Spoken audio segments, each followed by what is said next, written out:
Hello and welcome to this Let's Play of Lord of the Rings Return of the King. You'll notice I've started the game over from scratch and like. This isn't me being cute, the game lost my save file because I was attempting to use a traditional save file, as I've done with other ROMs on the emulator, but apparently Return of the King has a problem with that. So we'll have to start over. I'm just going to use save states from now on. And I've gained a new hatred for emulator-based products.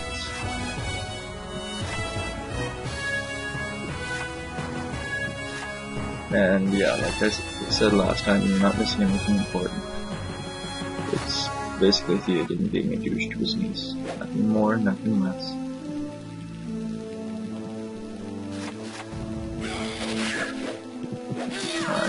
I guess I should explain stuff about the game, even though it's my second time in the rules again. Those are Creebane, like I told you before, and I could have not told you about it if you wouldn't have to instruct us over. And they alert the Eye of Sauron to your foes, which bring Nazguls that harm you badly. I mentioned it before, but Nazguls are bosses that basically will pop off around anytime that the Eye of Sauron gets to full. And you're not going to be able to fight until you're roughly level 30 at least. Found a terrible enchantment, that's okay. Leveled up, put into double strike. I'm going to go over the skill list one more time, but I'm not going to go over every skill. I'm just going to go over what you want for a passive and an active, so that, you know, people can understand this specific customization. If you're going for an active AON, start off maxing double strike. Shield Maiden of Rohan is your other concern. If you're going to use a sword and shield AON rather than two-handed, I'd recommend you get shield offense regardless. I would not put any points into Forthia or Lingus yet, or shield bash. Use Rohan sprint and Shield Maiden of Rohan along with double strike. Put a lot more into courage than passives. Passives just put into well, double strike, nimble, and if you got the spare skill points, keen eyes, when you're at your lower levels. When you get up to level 8ish, I would put as much as you can into shield offense. You might want to put a point into Fleet of Foot. When you hit level 10, you need to put points into Wraith Slayer. This affects most minions in this game, and is going to boost your damage up a crapload.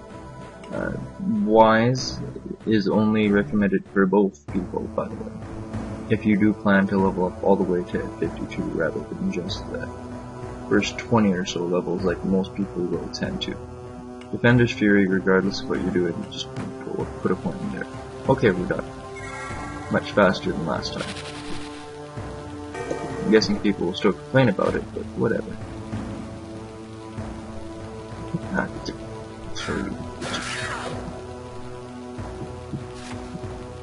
Secrets hidden in the stumps and barrels, I know.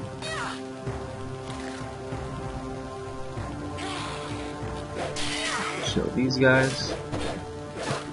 Okay, see what I'm doing right now? Like where I'm getting surrounded? Don't do that in this game.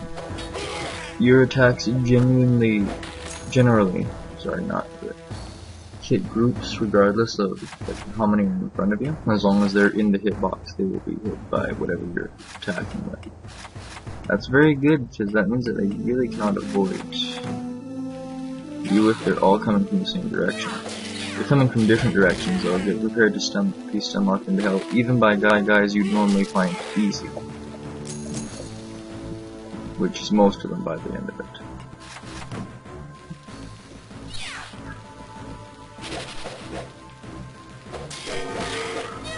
And once again, the crow got away.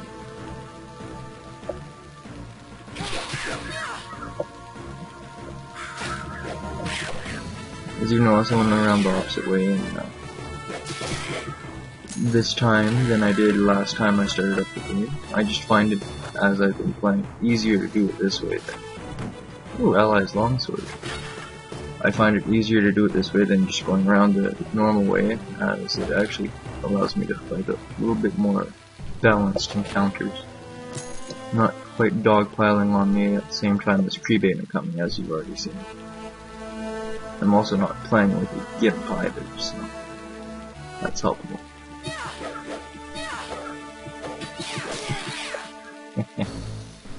Terrible AI.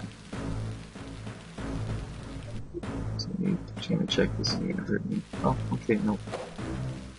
I'm gonna help a hell of a lot, but it's not gonna hurt my chances. Alright, well as it's showing here, it's basically just showing equipment horses that I can go to gain even more items, which I will not be able to sell for a fair amount of time. As we're moving through the fields here, one thing I do enjoy, like, I'm not sure if you actually saw that, I actually might have wanted to stop for a little bit, but just the Uruk's attacking that horse there.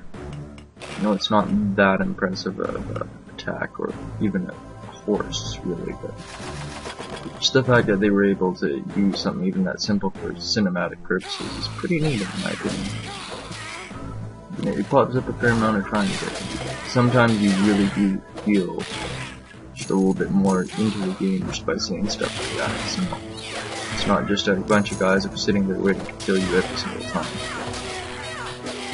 It feels a little bit more organic than that, and that's one of the reasons I love this game.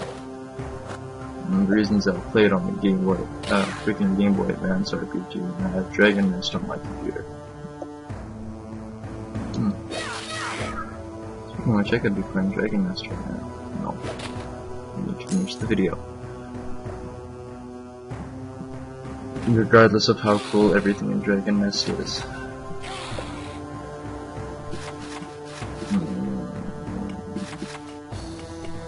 I went over this before. Whetstones increase your damage and as often as possible. I'm not going to go into it in depth again, so if you want more information about them, watch the first vid.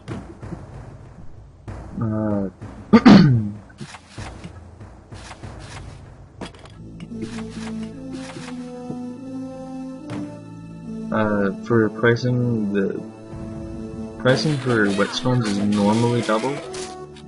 The exception being after the first level it goes from 100 to 500, which is obviously much more. Fuck me. Every once in a while you just cannot hit anything and it shows. Also, once in a while the crossbows hit far too much. Okay, did you guys get the picture of the horse getting killed there? Honestly, I can't believe I died on the second part of the stage. Anyways.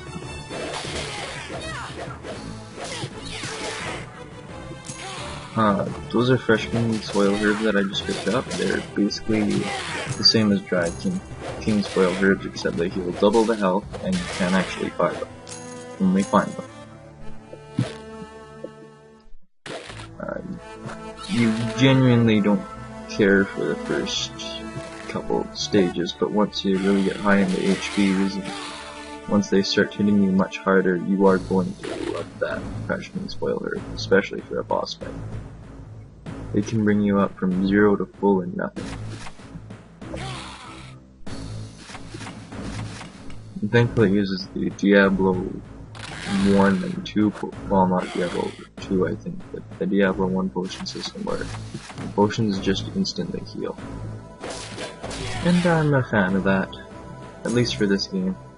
Also because it's so glitchy that you're not really exploiting anything or anyone.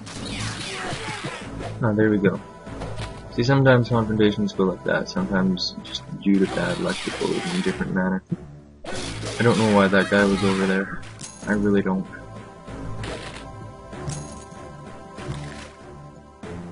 Don't think I did anything to make him under like revenge.